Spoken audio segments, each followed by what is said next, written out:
इस पासे तो जनरल शबेग सिंह दे तैयार कीते सूरमिਆਂ ने अगे नहीं वधन दिता।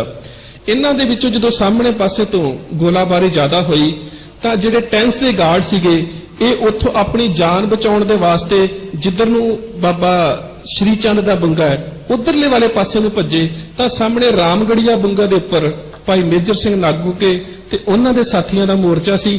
ਉਹਨਾਂ ਨੇ ਇਸ ਤਰ੍ਹਾਂ ਦਾ ਜਵਾਬ ਦਿੱਤਾ ਕਿ ਜਿੰਨੇ 10 ਗਾਰਡਸ ਦੇ ਜਵਾਨ ਜਿਹੜੇ ਸੀਗੇ ਉਹ ਉੱਤਰ ਵਾਲੇ ਪਾਸੇ ਤੋਂ ਬਚ ਕੇ ਇੱਧਰ ਸਾਹਮਣੇ ਪੂਰਬ ਵਾਲੇ ਪਾਸੇ ਨੂੰ ਆਉਣ ਲੱਗੇ ਤਾਂ ਉਹਨਾਂ ਚੋਂ ਇੱਕ ਵੀ ਬਚ ਨਾ ਸਕਿਆ ਕਿਉਂਕਿ ਸਾਹਮਣੇ ਜਿਹੜਾ ਸੀਗਾ ਭਾਈ ਮੇਜਰ ਸਿੰਘ ਨਾਗੂਕੇ ਹੋਣਾ ਦਾ ਮੋਰਚਾ ਸੀ। और ये मोर्चा इन्ना सुरक्षित सी कि भावें कि इस मोर्चे की असीं गल करांगे अगे कि इस मोर्चे नूं भावें हॉविट्जर गन दे नाल जां रॉकेट परपैस ग्रेनेड्स दे नाल बिल्कुल उड़ा दिता गया सी, पर फिर भी 8 जून तक सिंह जिहड़े सी इत्थे डटे हुए सी। पर जिस वेले 8 जून नूं ज्ञानी जैल सिंह हरमंदर साहब आया उदों तक उहदे उपर गोली चलाउण वाले सरदार मेजर सिंह नागोके जिउंदे सी। बाद दे विच उत्थे जिहड़े आरसी शैल्स हुंदे ने गैस ते जिहड़े खतरनाक मारन वाली गैस ते शैल ਉਹ उस मोर्चे च सुट के उन्हां ਸਿੰਘਾਂ ਨੂੰ अंदर शहीद कर दिता गया। सो इस मोर्चे के उपरों 10 गार्ड्स ਨੂੰ ਅੱਗੇ नहीं वधन दिता गया और हिंदुस्तान की फौज के वास्ते बहुत वड्डी हार सी क्योंकि 10 गार्ड्स ते स्पैशल फ्रंटियर स्क्वाड ਜਦੋਂ ਨੈਸ਼ਨਲ ਸਿਕਿਉਰਿਟੀ ਗਾਰਡ ਦੇ ਕਮਾਂਡੋ ਹੋਂਦ 'ਚ ਨਹੀਂ ਸੀ ਆਏ ਤਾਂ ਉਦੋਂ ਇਹ ਹਿੰਦੁਸਤਾਨ ਦੀਆਂ ਬੜੀਆਂ ਵੱਡੀਆਂ ਕਮਾਂਡੋਸ ਤੇ ਪੈਰਾ ਕਮਾਂਡੋ ਫੋਰਸਸ ਮੰਨੀਆਂ ਜਾਂਦੀਆਂ ਸੀ ਔਰ ਇੰਨੀਆਂ ਵੱਡੀਆਂ ਪੈਰਾ ਕਮਾਂਡੋ ਫੋਰਸਸ ਸੀ ਕਿ ਜਦੋਂ 1 ਜੂਨ ਤੋਂ ਪਹਿਲਾਂ ਅੰਮ੍ਰਿਤਸਰ ਦੇ ਡੀਸੀ ਸਰਦਾਰ ਗੁਰਦੇਵ ਸਿੰਘ ਹੋਣਾ ਦੇ ਨਾਲ ਰਣਜੀਤ ਦਿਆਲ ਦੀ ਔਰ ਕੁਲਦੀਪ ਬਰਾੜ ਹੋਣਾ ਦੀ ਗੱਲ ਹੋਈ ਹੈ ਤਾਂ ਉਹਨਾਂ ਨੇ ਕਿਹਾ ਕਹਿੰਦੇ ਕਿ ਸਾਨੂੰ 3 ਘੰਟੇ ਵਾਸਤੇ ਅੰਮ੍ਰਿਤਸਰ ਸ਼ਹਿਰ 'ਚ ਕਰਫਿਊ ਲਗਾ ਦਿਓ। ਸਰਦਾਰ ਗੁਰਦੇਵ ਸਿੰਘ ਹੋਣਾ ਨੇ ਪੁੱਛਿਆ ਕਿਉਂ? ਕਹਿੰਦੇ ਜੀ 3 ਘੰਟਿਆਂ ਦੇ ਵਿੱਚ ਅਸੀਂ ਹਰਮੰਦਰ ਸਾਹਿਬ ਚੋਂ ਭਿੰਡਰਾਂ ਵਾਲੇ ਨੂੰ ਫੜ ਕੇ ਲੈ ਆਵਾਂਗੇ, 3 ਘੰਟੇ ਵਾਸਤੇ ਕਰਫਿਊ ਲਾ ਦਿਓ। ਤੇ ਸਰਦਾਰ ਗੁਰਦੇਵ ਸਿੰਘ ਜਿਹੜੇ ਡੀਸੀ ਸੀ ਅੰਮ੍ਰਿਤਸਰ ਦੇ ਉਹਨਾਂ ਨੇ ਇੱਕ ਗੱਲ ਕਹੀ। ਇਹ ਸਾਰੀ ਕਿਤਾਬ ਦਾ ਜਿਹੜਾ ਇਹ ਜ਼ਿਕਰ ਜਿਹੜੀਆਂ ਮੈਂ ਗੱਲਾਂ ਤੁਹਾਡੇ ਨਾਲ ਕਰ ਰਿਹਾ ਇਹ ਸਾਰੀਆਂ ਗੱਲਾਂ ਜਾਂ ਤਾਂ ਜੂਨ 84 ਦੇ ਘੱਲੂਘਾਰੇ ਬਾਰੇ ਜਿਹੜੀਆਂ ਹੁਣ ਤੱਕ ਕਿਤਾਬਾਂ ਛਪੀਆਂ ਨੇ ਉਹਨਾਂ ਦੇ ਵਿੱਚ ਨੇ ਜਾਂ ਜਿਹੜੇ ਕੁਝ ਸਿੰਘ ਤੇ ਸਿੰਘਣੀਆਂ ਇਸ ਘਟਨਾ ਚੋਂ ਬਚੇ ਨੇ ਮੈਂ 7 ਸਾਲ ਦੇ ਵਿੱਚ ਉਹਨਾਂ ਤੋਂ ਇੰਟਰਵਿਊ ਲੈ ਕੇ ਇਹ ਸਾਰਾ ਮਸਾਲਾ ਜਿਹੜਾ ਇਕੱਠਾ ਕੀਤਾ ਜਿਹੜਾ ਤੁਹਾਡੇ ਨਾਲ ਸਾਂਝਾ ਕਰ ਰਿਹਾ। ਤੇ ਸਰਦਾਰ ਗੁਰਦੇਵ ਸਿੰਘ ਜਿਹੜੇ ਡਿਪਟੀ ਕਮਿਸ਼ਨਰ ਅੰਮ੍ਰਿਤਸਰ ਦੇ ਸੀ ਉਹਨਾਂ ਨੇ ਕਿਹਾ ਕਿ ਤੁਸੀਂ 3 ਘੰਟਿਆਂ ਦੀ ਗੱਲ ਕਰਦੇ ਹੋ। ਕਹਿੰਦਾ ਮੈਂ ਤੇ ਸੋਚਦਾ ਕਿ 3 ਦਿਨਾਂ ਦੇ ਵਿੱਚ ਵੀ ਤੁਸੀਂ ਸੰਤ ਜਰਨੈਲ ਸਿੰਘ ਨੂੰ ਗ੍ਰਿਫਤਾਰ ਨਹੀਂ ਕਰ ਸਕਦੇ ਔਰ ਕਹਿੰਦਾ ਮੈਂ ਇੱਕ ਗੱਲ ਸੱਚ ਦੱਸ ਦਿਆਂ ਕਿ ਸੰਤ ਜਰਨੈਲ ਸਿੰਘ ਤੁਹਾਡੇ ਹੱਥ ਜਿੰਦਾ ਨਹੀਂ ਆਵੇਗਾ। ਤੇ ਉਸ ਵੇਲੇ ਬਰਾੜ ਨੇ ਇੱਕ ਗੱਲ ਕਹੀ ਹੈ ਕਹਿੰਦਾ ਗੁਰਦੇਵ ਸਿੰਘ ਜੀ ਤੁਸੀਂ ਸ਼ਾਇਦ ਜਾਣਦੇ ਨਹੀਂ ਕਿ ਜਦੋਂ ਤੋਪਾਂ ਦੀ आवाज गूंजदी है, जो तोपां दे गोलियां नाल कंधां कंबदियां ने, जो मशीन गन्नां दी आवाज आउंदी है ते वड्डे वड्डे जरनैलां दे हौसले भी डिग पैंदे ने, भिंडरां वाला तां कुछ भी नहीं। हुण ख्याल करियो कि इह सारी फौज जिहड़ी उस वेले दे टॉप दे कमांडोज ने वो उत्तर वाले पासियों अंदर दाखिल ना हो सके, दूसरे पासियों शाम पैंदी जा रही है और उस शाम दे विच ਜਦੋਂ 16 ਗੁਜਰਾਤ ਦੇ ਜਿਹੜੇ ਕਮਾਂਡੋ ਸੀਗੇ ਉਹ ਅੰਦਰ ਦਾਖਲ ਹੋਏ ਔਰ ਬਾਬਾ ਦੀਪ ਸਿੰਘ ਹੁਣਾਂ ਦੇ ਜਿਹੜੇ ਸ਼ਹੀਦੀ ਗੰਜ ਹੈ ਉੱਥੋਂ ਅੰਦਰ ਆਉਂਦੇ ਹੋਏ ਪ੍ਰਕਰਮਾਂ ਦੇ ਸਾਹਮਣੇ ਅਕਾਲ ਤਖਤ ਸਾਹਿਬ ਵੱਲ ਜਾਣ ਲੱਗੇ ਤਾਂ ਉੱਥੇ ਭਾਈ ਅਜੀਤ ਸਿੰਘ ਔਰ ਭਾਈ ਗੁਰਨਾਮ ਸਿੰਘ ਭੂਰੇ ਦਮਦਮੀ ਟਕਸਾਲ ਨਾਲ ਸੰਬੰਧਿਤ ਸਿੰਘਾਂ ਦੇ ਮੋਰਚੇ ਸੀ। ਉਹਨਾਂ ਨੇ ਉਸ ਮੋਰਚੇ ਦੇ ਵਿੱਚ ਇੰਨੀ ਗਹਿ-ਗਚ ਲੜਾਈ ਲੜੀ ਕਿ ਇੱਥੋਂ ਕੋਈ ਵੀ ਜਿਹੜਾ ਕਮਾਂਡੋ ਸੀ ਉਹ ਬਚ ਕੇ ਅੱਗੇ ਨਾ ਜਾ ਸਕਿਆ। ਉਸ ਤੋਂ ਬਾਅਦ ਸਪੈਸ਼ਲ ਫਰੰਟੀਅਰ ਸਕੁਐਡ ਨੂੰ उत्तर वाले पासों जिहड़ा अज घंटा घर वाला पासा है उधरों दोबारा उतारिया गया पर बड़े सोफिस्टिकेटेड बड़े आधुनिक हथियार दे के उन्होंने अगे वधन वास्ते किया गया।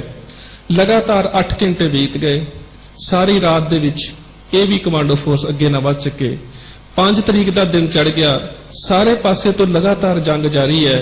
एक पासे तो 16 मद्रास अंदर आने की कोशिश कर रही है, इधर उत्तर वाले पासों 10 गार्ड्स ते स्पैशल फ्रंटियर स्क्वाड, सामने वाले लंगर वाले पासे तो 26 मद्रास रेजिमेंट टैंकां नूं लैके खड़ी है। सारे पासे तो लगातार घेराबंदी है, सारे पासे तो गोलाबारी हो रही है। सारा दिन लंघ गया, सारी रात लंघ गई पर यह अंदर दाखिल ना हो सके और फौज के वास्ते एक बहुत बड़ा चैलेंज सी क्योंकि जदों भारतीय फौज के सारे विंग इस घल्लूघारे दे विच शामिल सी और बड़ी छोटी जी इमारत दे विच बड़े छोटे जे कंपलैक्स दे विच वो कुछ लोग जिन्हां कोल केवल रवायती हथियार सन, एक आम हथियारां दे नाल एक दुनिया की बड़ी वड्डी फौज का मुकाबला किया जा रहा सी। सो लगातार गोलीबारी चल रही सी, शहादतां हो रही सी। सरदार दलजीत सिंह जिन्हां ने एक किताब दे विच जिक्र किया है ਕਹਿੰਦੇ ਕਿ ਮੈਂ ਪ੍ਰਕਰਮਾਂ ਦੇ ਵਿੱਚ ਡਿੱਗਾ ਪਿਆ ਸੀ। ਕਹਿੰਦਾ ਮੈਂ ਕਈ ਐਸੀਆਂ ਮਾਵਾਂ ਵੇਖੀਆਂ ਜਿਹੜੀਆਂ ਸ਼ਹੀਦ ਹੋ ਚੁੱਕੀਆਂ ਸੀ ਤੇ ਸ਼ਹੀਦ ਹੋਈਆਂ ਮਾਵਾਂ ਦਾ ਦੁੱਧ ਬੱਚੇ ਚੁੰਗ ਰਹੇ ਸੀ। ਕਹਿੰਦਾ ਮੈਂ ਐਸੇ ਬੱਚੇ ਵੇਖੇ ਜਿਹੜਾ ਮਾਵਾਂ ਦੀਆਂ ਗੋਦੀਆਂ ਦੇ ਵਿੱਚ ਸ਼ਹੀਦ ਹੋਏ ਪਏ ਸੀ। ਆਪਰੇਸ਼ਨ ਬਲੂ ਸਟਾਰ ਨਾਂ ਦੀ ਕਿਤਾਬ ਦੇ ਵਿੱਚ ਸਰਦਾਰ ਬਲਜੀਤ ਸਿੰਘ ਹੁਣਾਂ ਨੇ ਇਹਨਾਂ ਗੱਲਾਂ ਦਾ ਅੱਖੀਂ ਡਿੱਠੇ ਹਾਲ ਬਿਆਨ ਕੀਤੇ ਨੇ। ਔਰ ਕੁਝ ਗੱਲਾਂ ਜਿਹੜੀਆਂ ਉਹਨਾਂ ਨੇ ਲਿਖੀਆਂ ਨੇ ਉਹਨਾਂ ਨੂੰ ਪੜ੍ਹ ਕੇ ਇੰਜ ਲੱਗਦਾ ਹੈ ਕਿ ਸ਼ਾਇਦ 18ਵੀਂ ਸਦੀ ਦੇ ਵਿੱਚ ਅਸੀਂ ਜਿਨ੍ਹਾਂ ਜ਼ੁਲਮਾਂ ਦੀ ਗੱਲ ਕਰਦੇ ਹਾਂ ਕਿ ਸਾਡੀਆਂ ਬੀਬੀਆਂ ਨੇ ਬੱਚਿਆਂ ਦੇ ਟੁਕੜੇ ਝੋਲੀਆਂ ਚ ਪਵਾਏ, ਸਵਾ ਮਣ ਦੇ ਪੀਸਣ ਪੀਸੇ, ਤਾਂ ਇੰਜ ਲੱਗਦਾ ਹੈ ਕਿ ਇਸ ਸਟੇਟ ਵੱਲੋਂ ਕੀਤਾ ਗਿਆ ਜ਼ੁਲਮ ਉਸ 18ਵੀਂ ਸਦੀ ਦੇ ਜ਼ੁਲਮ ਤੋਂ ਕਿਤੇ ਵੱਧ ਜ਼ਿਆਦਾ ਸੀ। ਸਰਦਾਰ ਦਲਜੀਤ ਸਿੰਘ ਆਪਣੇ ਉਸ ਬਿਆਨ ਦੇ ਵਿੱਚ ਲਿਖਦੇ ਨੇ, ਕਹਿੰਦਾ ਮੈਂ ਵੇਖਿਆ ਕਿ ਛੋਟੇ ਛੋਟੇ ਬੱਚੇ ਫੌਜੀ ਲੱਤ ਤੋਂ ਫੜਦੇ ਸੀ ਤੇ ਕੰਧ ਦੇ ਨਾਲ ਪਟਕ ਕੇ ਮਾਰਦੇ ਸੀ ਤੇ ਬੱਚੇ ਦੀ ਮੌਤ ਹੋ ਜਾਂਦੀ ਸੀ। ਇਸ ਤਰ੍ਹਾਂ ਦੇ ਕਈ ਹਾਲਾਤ ਉਹਨਾਂ ਨੇ ਉਸ ਕਿਤਾਬ ਦੇ ਵਿੱਚ ਬਿਆਨ ਕੀਤੇ ਨੇ, ਜਿਨ੍ਹਾਂ ਨੂੰ ਪੜ੍ਹਨਾ ਵੀ ਔਖਾ ਲੱਗਦਾ ਹੈ ਕਿ ਕਿਸ ਤਰ੍ਹਾਂ ਦੇ ਨਾਲ, ਕਿਸ ਨਿਰਦਈਪੁਣੇ ਦੇ ਨਾਲ ਹਰਮੰਦਰ ਸਾਹਿਬ, ਉਹ ਹਰਮੰਦਰ ਸਾਹਿਬ ਜਿੱਥੋਂ 18ਵੀਂ ਸਦੀ ਦੇ ਵਿੱਚ ਇੱਕ ਪੰਡਤ ਜੀ ਆ ਕੇ ਸਿੱਖਾਂ ਕੋਲ ਬੇਨਤੀ ਕਰਦਾ ਹੈ ਕਿ ਕਸੂਰ ਦਾ ਨਵਾਬ ਉਸਮਾਨ ਖਾਨ ਮੇਰੀ ਬੇਟੀ ਨੂੰ ਚੁੱਕ ਕੇ ਲੈ ਗਿਆ ਹੈ, ਤਾਂ ਸਿੰਘ ਪ੍ਰਸ਼ਾਦਾ ਵਿੱਚ ਛੱਡ ਕੇ ਉਸੇ ਵੇਲੇ ਹੀ ਉਸ ਪੰਡਤ ਦੀ ਬੇਟੀ ਨੂੰ ਛਡਾਉਣ ਵਾਸਤੇ ਤੁਰ ਜਾਂਦੇ ਨੇ। ਇੱਕ ਪੰਡਤ ਦੀ ਬੇਟੀ ਨੂੰ ਬਚਾਉਣ ਦੇ ਵਾਸਤੇ 52 ਸਿੱਖ ਸ਼ਹਾਦਤਾਂ ਦਿੰਦੇ ਨੇ ਤੇ ਉਸ ਦੀ ਬੇਟੀ ਨੂੰ ਮਹਿਫੂਜ਼ ਲਿਆ ਕੇ ਉਸ ਦੇ ਘਰ ਦਿੰਦੇ ਨੇ। ਪਰ ਅੱਜ ਉਸ ਅਕਿਰਤਕਣ ਕੌਮ ਦੇ ਵੱਲੋਂ ਉਸ ਅਸਥਾਨ ਤੇ ਹਮਲਾ ਹੋ ਰਿਹਾ ਸੀ ਜਿਹੜਾ ਕਿ ਮਨੁੱਖਤਾ ਦੀਆਂ ਉੱਚ ਮਿਆਰੀ ਨੈਤਿਕ ਕਦਰਾਂ ਕੀਮਤਾਂ ਦਾ ਜ਼ਾਮਨ ਹੈ ਔਰ ਜਿੱਥੋਂ ਹਮੇਸ਼ਾ ਹਰ ਮਜ਼ਲੂਮ ਦੀ, ਮਾਸੂਮ ਦੀ ਰੱਖਿਆ ਜਿਹੜੀ ਹੈ ਹੁੰਦੀ ਰਹੀ ਹੈ। ਸੋ ਇਸ ਤਰ੍ਹਾਂ ਦੇ ਨਾਲ ਜਿਹੜਾ 5 ਜੂਨ ਦਾ ਦਿਨ ਸਾਰਾ ਲੰਘ ਗਿਆ, ਉਸ ਤੋਂ ਬਾਅਦ ਰਣਜੀਤ ਦਿਆਲ ਹੁਣਾਂ ਨੇ ਤੇ ਬਰਾੜ ਹੁਣਾਂ ਨੇ ਆਪਣੀ ਸਾਰੇ ਫੌਜ ਦੇ ਕਮਾਂਡਰਾਂ ਨੂੰ ਇਕੱਠਾ ਕੀਤਾ, ਜਿਨ੍ਹਾਂ ਦੇ ਵਿੱਚ ਖਾਸ ਕਰਕੇ ਸੀਗਾ PK ਮਿਸ਼ਰਾ, ਕਮਾਂਡਰ ਵੈਂਕਟ ਰਮਨ ਰਵੀ ਤੇ ਹੋਰ ਕਈ ਕਮਾਂਡਰ। ਇਹਨਾਂ ਨੂੰ ਇਕੱਠਿਆਂ ਕਰਕੇ ਉਸਨੇ ਯੁੱਧ ਨੀਤੀ ਸਮਝਾਉਣੀ ਸ਼ੁਰੂ ਕੀਤੀ ਹੈ। ਉਹ ਯੁੱਧ ਨੀਤੀ ਜਿਹੜੀ ਸਮਝਾ ਰਿਹਾ ਹੈ ਤੇ ਅੰਦਰਲੇ ਪਾਸੇ ਜੋ ਮੈਂ ਸਿੰਘਾਂ ਕੋਲ ਸੁਣਿਆ ਤਾਂ ਜਿਸ ਤਰ੍ਹਾਂ ਵੀਰ ਜੀ ਨੇ ਕਿਹਾ ਨਾ ਕਿ ਜਦੋਂ ਇਸ ਘੱਲੂਘਾਰੇ ਨੂੰ ਵੇਖਦੇ ਆ ਤਾਂ ਚਮਕੌਰ ਦੀ ਗੜੀ ਯਾਦ ਆਉਂਦੀ ਹੈ। ਤਾਂ ਸੱਚ ਜਾਣਿਓ, ਮੈਂ ਵੀ ਜਦੋਂ ਉਸ ਘਟਨਾ ਨੂੰ ਉਸ ਰੂਪ 'ਚ ਚਿੱਤਰਦਾ ਤਾਂ ਮੈਂ ਬੜਾ ਹੈਰਾਨ ਹੁੰਦਾ ਕਿ ਚਮਕੌਰ ਦੀ ਗੜੀ ਦੇ ਵਿੱਚ ਗੁਰੂ ਗੋਬਿੰਦ ਸਿੰਘ ਮਹਾਰਾਜ 40 ਸਿੰਘਾਂ ਦੇ ਨਾਲ ਨੇ, ਕੁਝ ਸਿੰਘ ਸ਼ਹੀਦ ਹੋ ਚੁੱਕੇ ਨੇ ਤੇ ਪਾਤਸ਼ਾਹ ਅੰਦਰ ਆਪਣੇ ਬੱਚਿਆਂ ਨੂੰ ਕੀ ਕਹਿ ਰਹੇ ਨੇ? ਪਾਤਸ਼ਾਹ ਕਹਿ ਰਹੇ ਨੇ, ਲੋ ਆਓ ਬੇਟਾ ਆਓ तुम्हें खूब सजा दें, छोटी सी तेग छोटी सी कलगी सजा दें, लो जाओ बेटा युद्ध में जो जौहर दिखाना, दुश्मन हो खौफ दंग रह जाए जमाना। हुण ख्याल करो गुरु पातशाह की खाहिश की है। ਜਦੋਂ मैं दुनिया के धर्मां का इतिहास पढ़दा, मैं रामायण में पढ़दा, मैं बड़ा हैरान हुंदा। भगवान श्री राम बनवास ते गए ने, सदमे दे नाल दशरथ की मौत हो रही है। कुरुक्षेत्र के मैदान दे विच अभिमन्यु की मौत हुंदी है। अर्जुन हथियार सुट के रोन लग जाता, कहता नहीं पुत्र की मौत अखां सामने नहीं वेख सकता। जिस वेले मंसूर नूं सूली ते चढ़ाया जाता है, कहता या खुदा मैनूं ते पता ही नहीं सी कि इश्क की नमाज पढ़न तो पहला खून दे नाल उजू करना पैंदा है। जिस वेले हजरत इब्राहिम नूं खुदा दा हुक्म नाफिज हुंदा कि अपने बच्चे की बली दे, अखां ते पट्टी बन लैंदे ने, कहंदे ना खुदा इंज नहीं हो सकता, मैं अपनी अखां दे सामने अपने बच्चे की मौत नहीं वेख सकता। हजरत मुहम्मद साहब के सब तो छोटे बेटे इब्राहिम की मौत हो गई तो तरीके इस्लाम दे विच अकबर नजीबाबादी लिखता है, कहता मुहम्मद साहब की दाढ़ी अथरूआं दे नाल भिज गई। हुण चमकौर की गढ़ी वेखियो, वो दुनिया के अपने आप नूं पैगंबर समझण वाले लोग बच्चों की मौत के उपर रोंदे ने, कहंदे ने कि बच्चों की मौत नूं अखीं नहीं वेख सकते। ते कलगीधर पातशाह मर्द गमड़े गुरु गोबिंद सिंह महाराज साहिबजादा अजीत नूं की कह रहे हैं, कहंदे बेटा ख्वाहिश है तुम्हें तेग चलाते हुए देखें, हम आंख से बरशी तुम्हें खाते हुए देखें। बेटा मैं मैदाने जंग दे विच अपनियां अखां दे सामने तेनू शहीद हुंदा वेखना चाहुंदा है कि तू किते पिठ दे विच वार नहीं खादा, हम आंख से बरशी तुम्हें खाते हुए देखें। और बाहर फौज की कह रही है मुसलमाना दी, वो कह रहे हैं कि बच बच के लड़ो कलगियों वालों के पिसर से, जे नीम चा लाए हैं गोबिंद की कमर से। ऐ मुसलमाना दे जरनैलो बच बच के लड़ियो, गुरु गोबिंद सिंह महाराज दे बच्चे भावें छोटे लगते ने पर यह गुरु गोबिंद सिंह महाराज दे कोलों जिहड़ी तलवारबंदी की ट्रेनिंग, जिहड़ी सिखलाई लैके आए ने ना, तुहाडियां तेग दीयां धारां इन्हां दे सामने नहीं टिकणगीਆਂ।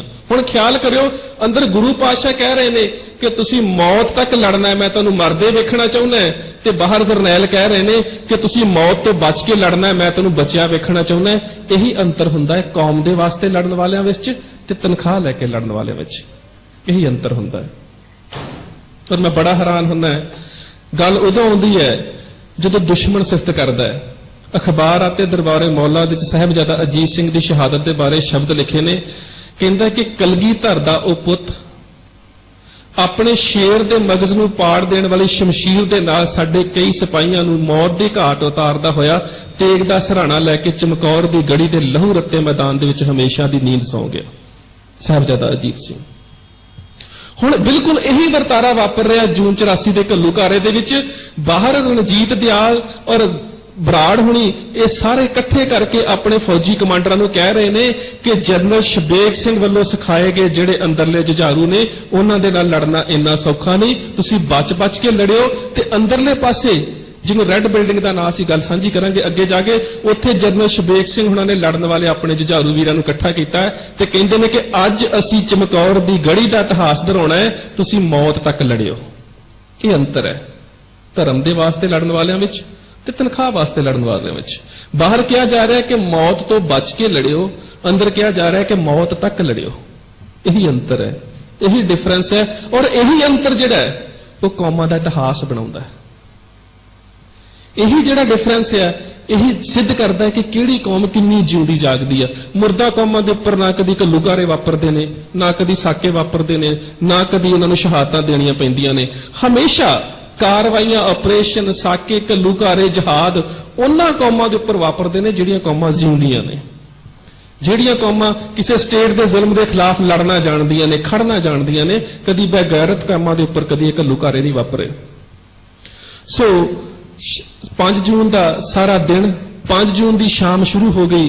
ਕਿਸੇ ਪਾਸਿਓਂ ਅਜੇ ਤੱਕ ਫੌਜ ਨੂੰ ਸਫਲਤਾ ਨਹੀਂ ਮਿਲ ਰਹੀ। ਅਖੀਰ ਦੇ ਵਿੱਚ ਇਹ ਫੈਸਲਾ ਕੀਤਾ ਗਿਆ ਕਿ ਰਾਤ ਨੂੰ ਨੇਵੀ ਦੇ ਡਾਈਵਰਸ ਜਿਹੜੇ ਨੇ ਉਹ ਸਰੋਵਰ ਦੇ ਵਿੱਚ ਉਤਾਰ ਕੇ ਅਕਾਲ ਤਖਤ ਸਾਹਿਬ ਦੇ ਵੱਲ ਨੂੰ ਵਧਾਇਆ ਜਾਵੇ।